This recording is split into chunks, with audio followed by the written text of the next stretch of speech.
And welcome back to Pick Some Politics, everybody. Well, this week I sat down with the new Chancellor of New York City Public Schools, Mannarino Aviles-Ramos. Now, she took on the role earlier than expected when Mayor Adams did ask outgoing Chancellor David Banks to leave his post before the end of the calendar year, as was expected.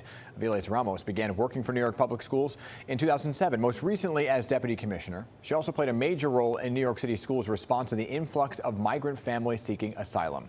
I got to dive deeper into her vision for New York City Public Schools and how her background shapes her goals. And the Chancellor is joining me now, so great to have you here. Thanks so much for having me. First time on Pick Some Politics. Let me begin with the congratulations to you on becoming the Chancellor of the largest school district. And I want to begin with a timeline question for you, really, right? And when you were first approached to take over the job as Chancellor, was it prior to the beginning of the new school year? It sure was, yes. And so I received that great call from Chancellor Banks and from Mayor Eric Adams. I was at Monroe University. At the time it was Monroe College, but it's now Monroe University. And I received the call and was told that the Chancellor was going to retire at some point, and they were hoping that I would come back so I could transition to Chancellor. So you had spent about 6 months over there on Monroe University, right? And that was the deciding factor for you to leave that position, because it was a short stint. Yes.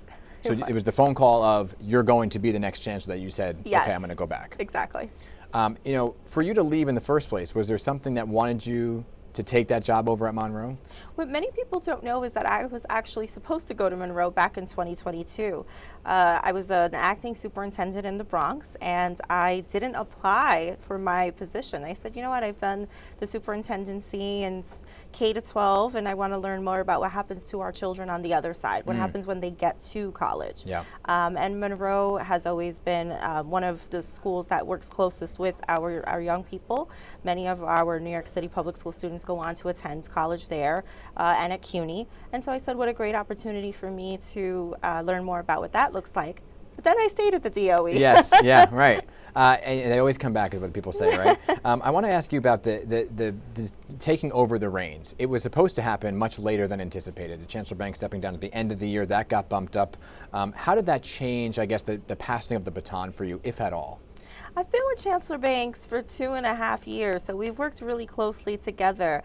I was ready. It's whether it was December, January, or now, I knew what had to be done, and I'm here to serve families and students. So the bumping up of the timeline had no implication on the passing of the baton for you to take over? No, we just had to speed things up a little bit. Yeah, right, okay.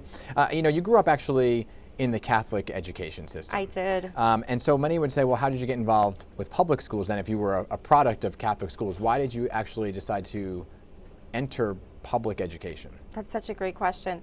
Well, a lot of people have heard my story. The public schools in the 80s and the 90s, particularly in the Bronx, were not that great.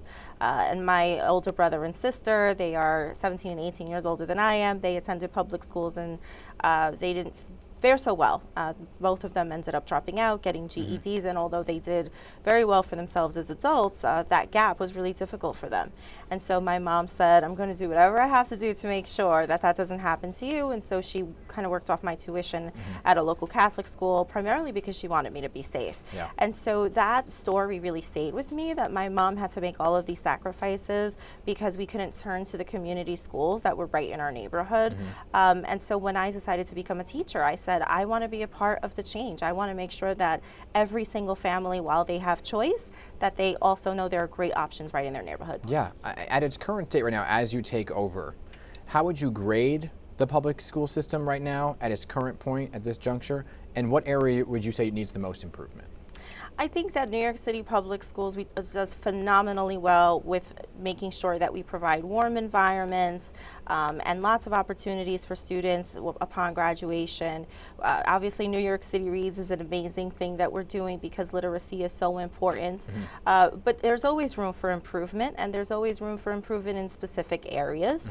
And so given my background, I work really closely with our superintendents and our principals to make sure that where there are areas that need improvement, that we're working on them. So I'm confident in the work that we produce here at New York City Public Schools. Didn't hear a grade, if you had to give it a grade. I think that grades are scales, and Okay. I think that we do a really great job, and I think that we want to get to excellent. Right now we are doing a great job, but I think we want to get to excellent. I'm going to tell my mother that about some of the grades I got. It's a scale, Ma. Well, your mom was a Catholic school teacher, yes, and they of course grade she a little was. harder. So what is the top priority for you right now as you are taking over the role? So a couple things. One is that I am really committed to stability. It is October and the school year is off to a start, and having lived through several transitions, I am absolutely committed to making sure that schools and districts do not feel any type of a hiccup. That being said, we need to double down on 3 areas, and they are what I refer to as my commitments. One is an overall sense of wellness and safety for our young people. The second one is making sure that teachers have all of the resources and support that they need to do the amazing jobs they do every single day. And the third one is family empowerment, making sure that families are at the decision-making table when we're making decisions about their children. A widely debated topic right now is about these cell phone bans in schools, right? And it was something that the chancellor had talked about maybe happening at some point. Are you in favor of a cell phone ban in schools, and will it happen this year? We are using this year to widely engage families, students, and educators around the complexities of putting forth a cell phone ban.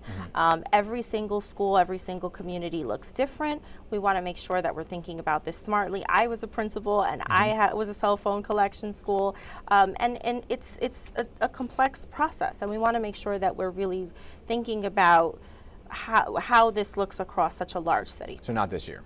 This year is a year of engagement. Potentially next year it's on the table, not off the table. Potentially, but engagement is key this year to determine that. You were in charge, many may not know, of handling the influx of migrant students, and there were thousands of them in the schools, right? And we had spoken to the previous chancellor about this and the need for Spanish-speaking teachers, Spanish-speaking mental health professionals in the schools, and there was a bit of a shortage there. So how are you engaging and recruiting some of those, and is there a shortage, not only in that section, but a teacher shortage overall?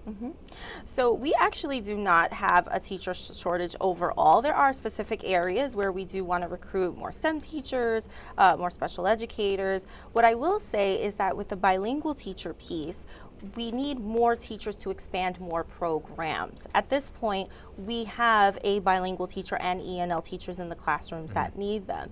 But as we want to go forth and expand more transitional bilingual programs, then we will obviously need more teachers.